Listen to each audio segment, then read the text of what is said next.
Areas that I really want to focus in on. I'm saying it right now this way, but it may end up being just one long video that you're going to get, or you may end up getting a couple of different videos. But let's just cover the basics first, that I want you to be aware of, that it's important that you guys are aware of this, all right? Here's the first site that I want to cover, and this is the Worldometer. The Worldometer is a site that basically talks about all the different statistics on a global scale. So here we see the world's population, 7.772 billion currently. Based upon 2020 only, there are 31 million births this year so far. To date, there's been 358,000 births, pretty amazing. Deaths so far this year, 13 million deaths so far since January 1st, 2020.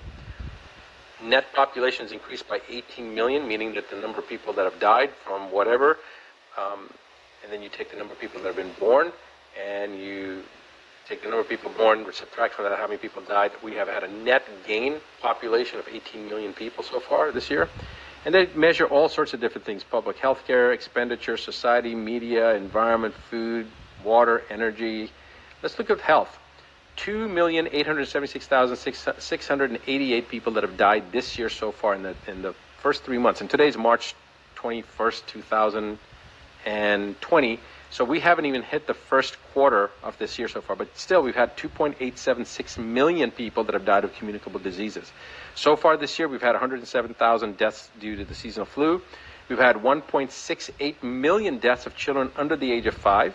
We've had 9.4 million abortions so far this year. We've had 68,493 deaths of mothers, 68,493 deaths of mothers during the process of giving birth. HIV number of people infected, over 41 million so far this year, and of those 372,519 that died from HIV.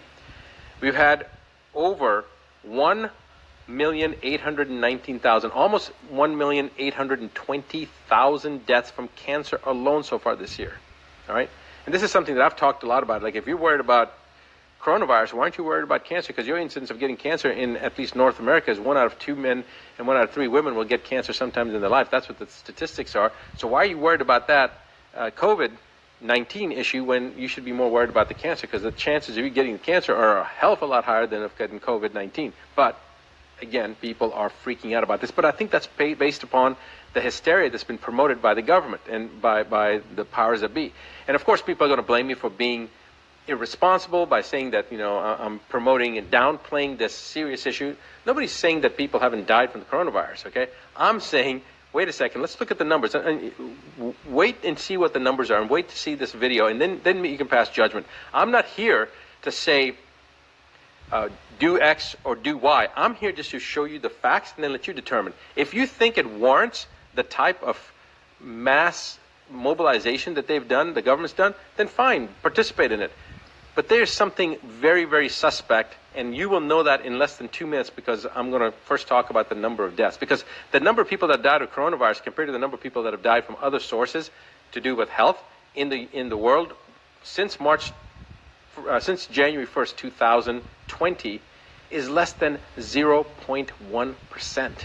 Okay? We've got 1.8 million people that died of cancer so far on the planet this year in the first 3 months, less than the first quarter of this year, and nobody's talking about that. Let's go on. 1,107 deaths due to smoking so far this year. Over 500,000 deaths from alcohol, 554,000 deaths from alcohol. 237,633 suicides so far this year. All right. Road traffic deaths, pedestrian motor vehicle accidents, 299,000 so far this year. Almost 300,000 people have died just in car wrecks, motor vehicle accidents this year. Now let's compare that to coronavirus. And the number of people that have died of coronavirus, 13,050, with 95,000 recovered. And those people that have recovered, important to note, were sick for less than 48 hours. Most of them 24 hours. We'll talk about that, and we'll show some footage on that. Now, why isn't the media talking about this? This is a self-limiting disease, but I want to show you something about the coronavirus that's very, very important. There's going to be a number of things we're going to discuss, but again, this hopefully puts it into perspective, okay? Now, if you really wanted to understand what a 0.1% is, because remember, that's 13 million people have died on the planet so far this year, and only 13,000 have been due to the coronavirus, okay? Here are the numbers again. 13 million deaths so far this year, of which 13,000, or 1/1,000th, have been coronavirus related. Let's make sure my math is right. 13,000 would be 130, 1.3, yep, 13 million. So 1 out of 1,000 have died from coronavirus, and yet people are losing their gourd about this. Now, let's just talk about some of the basics, okay? So Green Med Info had a pretty good executive summary on this, so I'll just I found this amusing. The world is suffering from a massive delusion based on the belief that a test for RNA is a test for a deadly new virus, a virus that has emerged from wild bats in China, supported by the Western assumption that Chinese people will eat anything that moves. Now, I found that amusing, and that's basically, in a nutshell, exactly what has happened. Now, this is what I really want to talk about from the testing aspect. We're going to talk about the testing, we're going to talk about toxicity, we're going to talk about 5G, because that's been a big issue, and there is a real issue behind that. And then we're going to talk about the censorship and what's happened, and then we're going to go into this in a much more deeper component. And just so I can show you something real quick, I want you guys to all be aware of this. This is actually my outline, and those of you that know me know I'd never make an outline. So this is really the outline. We're going to talk about the background, testing, nuances about the coronavirus. We're going to go into the coronavirus history. We're going to go into the 5G networks and the health implications of that, and then we're going to talk about what you can do. All right, so we're going to go through this, and I've got a lot of different references that I have gone through and gathered, but anyway, let's come back to the RNA virus issue for a second. Now, scientists are detecting a novel RNA in multiple patients with influenza or pneumonia-like conditions, and are assuming that the detection of this RNA, which is believed to be wrapped up in proteins to form an RNA virus, such as coronavirus, they're believed to be, that this is the equivalent of isolating the virus. Now, I want you to understand this. Nobody has ever seen the actual virus and isolated it. What they've done is they've taken the RNA components of it, certain components of the virus, and then tested for that, and they have made the extrapolation that this is what a person has, they have the virus. Now, I'm going to talk about the testing and the false positives a little bit later, but let's just make sure that we understand this part. This is not the same thing. It is not, according to GreenMed Info, and they're absolutely right. It is not the same thing when you see the RNA as if it's the actual virus that you're seeing that's causing the problem. And one group of scientists was on enough to admit this. Okay, they were quoted in a study saying, "We did not perform tests for detecting infectious virus in the blood." Despite this admission, early in the paper, they repeatedly referred to the 41 cases out of 59 similar cases that had tested positive for this RNA, as 41 patients confirmed to be infected with the 2019 nCoV, which now is called Covid-19. Another paper silently, quietly admitted our study does not fulfill Koch's postulate. Now, who was Koch? Koch was make any type of a claim, validity-wise from a study standpoint, etc. Now, Koch's postulate states a number of different things, but these are the points that these studies did not fulfill Koch's postulates. First, you have to first purify the pathogen. In other words, you have to actually make sure it's that pathogen or whatever, whether it's bacteria, virus, in this case a virus, that it's actually the virus that's causing the particular illness that's being described. That's the first portion. Then you have to expose the susceptible animals. Of course, I'm not talking about humans here, but that's what Koch's postulate is, that you expose the susceptible animal to the pathogen, and then you have to verify that the illness that's being observed is actually produced by this, whatever this pathogen is. And then on the back end, once you've established that, then you should isolate and repurify the pathogen to make sure it's actually the etiological component, that it's actually the causative component that's causing this issue to be there. Now, this is the basics of the Koch postulate. These studies did not meet Koch's postulate, all right? So it's important to remember that. Now, famous virologist Thomas Rivers, in a 1936 speech, so that's about 90 years ago, 85 years ago, made the comment that it is obvious that Koch's postulates have never been satisfied or have not been satisfied in viral diseases. Now, that was a long time ago, but what's interesting is that it's still basically the same issue right now. Okay, none of the papers referenced in this article have, in the GreenMed's article, have actually been able to successfully purify the virus, isolate and purify the virus. Okay, so that's the first thing I wanted to let you guys know. Am I saying that there's no such thing as a COVID-19 virus? No, that's not what I'm saying.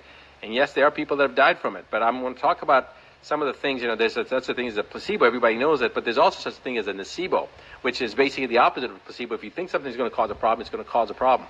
And I want you to go back and think about this for a second. Most of the cases, the countries that have been hardest hit are Italy and Iran. And I'm going to explain why Italy and Iran, because a lot of people say it doesn't make any sense. I'm going to show you the reason why Italy and Iran here in a moment. But Italy has already reported 99% of the people, over 99% of the people that have died from the coronavirus in Italy had other serious medical conditions. Okay, so it wasn't the coronavirus that killed them. And remember, nobody's reporting all the thousands and thousands of recoveries. And the vast majority of the people have recovered, okay? Again, you go back to the Worldometer and you look at the coronavirus. And again, Newsweek was honest enough to report it, but the rest of the media is not reporting it. 95,000 people recovered. And most of these people recovered within 24 hours.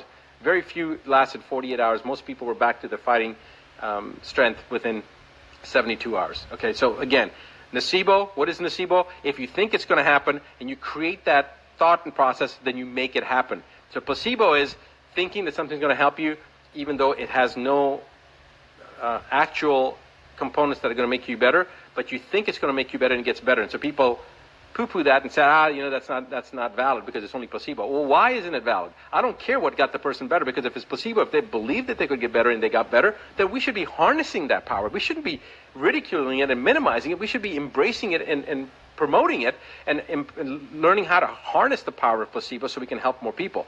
Well, nocebo is the opposite. Nocebo is if you think it's going to cause a problem and your mind starts thinking, oh my God, it's a medical student syndrome, okay? Because when you're in medical school, medical students start thinking everything that they're learning about that they've got that disease. It's the same thing. And it happens. It's nocebo. It's the opposite. So many of these people that could have died could have been nocebo. And I'm not saying people haven't died. There's some people that have had serious issues. And I've even had some friends of mine tell me, oh, well, these people were young, athletic, and healthy, and they're in the ICU. Well, remember, just because somebody's young and athletic doesn't mean that they're healthy. This happens all the time. You have marathon runners that drop dead right after a marathon or right before a marathon or during a marathon, and they've run many marathons. Well, how can a person who runs marathons drop dead? Well, they have very high lactic dehydrogenase levels. I don't know what their toxicity levels were, et cetera, et cetera. There's a biological individuality. There's a genetic uniqueness component here. But usually, most pathology comes from a combination of one of two things. One, nutrient deficiency. Two, increased level of toxicity. So keep that in the back of your mind. Okay.